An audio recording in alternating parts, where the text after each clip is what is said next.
Over the last few weeks, I've hit 22 different driver models from 10 different brands. And in this video, we are going to take a look at what the best drivers of 2023 might be. We'll take a look at some of the trends within the driver market. We'll also look at what areas the different brands are really excelling in. And of course, we'll touch on which one of these drivers might be right for your game. Now, I split this video up into 5 key sections, and I'll be picking my favorites in each one of those sections. Right, let's take a look at the best drivers of 2023.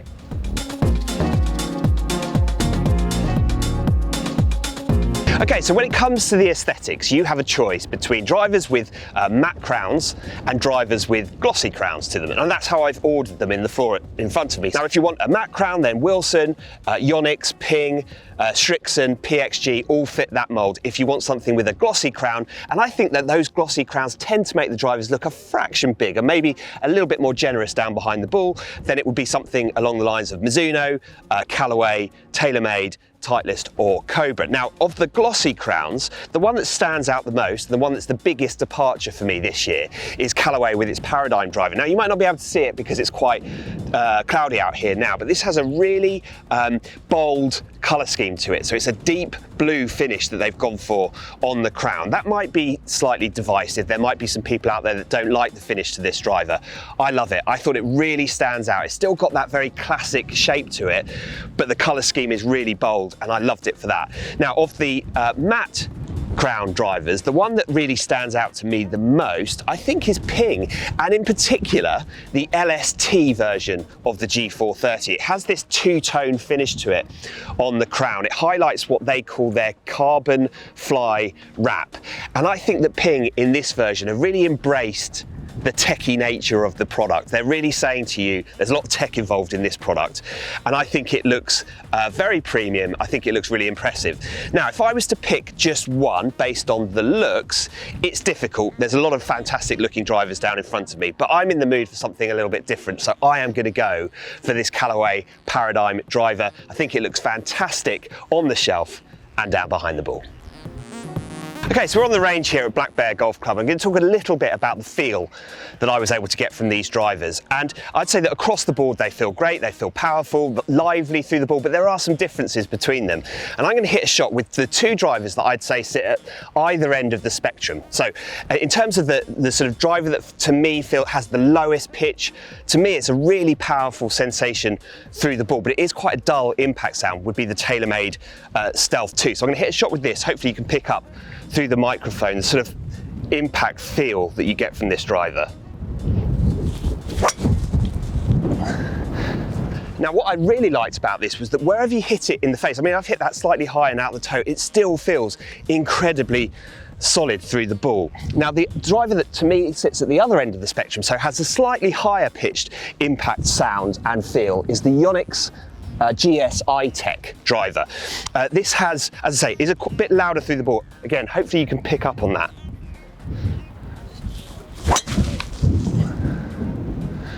So, I mean, I've hit that really well, right out the middle. It's got, to me, a much livelier, higher pitch sound through the ball. So it sort of depends what you want from your driver. For me, as a faster swinger, I love the feel of the more muted, the duller impact sounds. To me, they're slightly more powerful. So if I was going to pick one of these based on the feel, it would be the TaylorMade Stealth 2.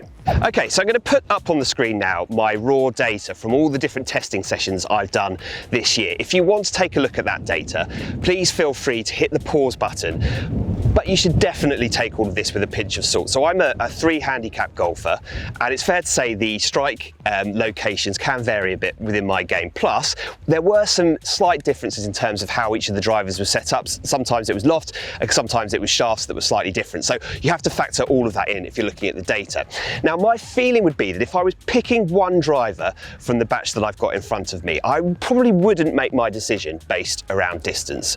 Each range had something that was pretty good for me on this front. However, I will shout out Cobra, as I had the fastest head speed with the Aerojet, and Titleist, as I had the fastest ball speed with the TSR3 model.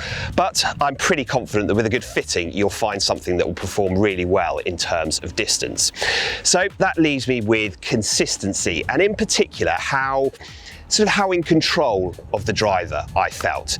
And for me, there were three drivers that just sort of stood out slightly from the crowd on this front, and they were the Titleist TSR2, the Callaway Paradigm, the standard version of that, and the Ping G430 Max. So hitting balls on the launch monitor, I did feel like I was in really good control of all three of these drivers.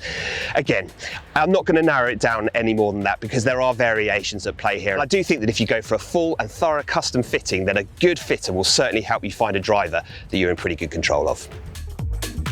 Nobody will be too surprised to hear that prices have gone up slightly in the driver market in 2023, but I'd say that on the whole, the increases haven't been quite as drastic as we might have expected.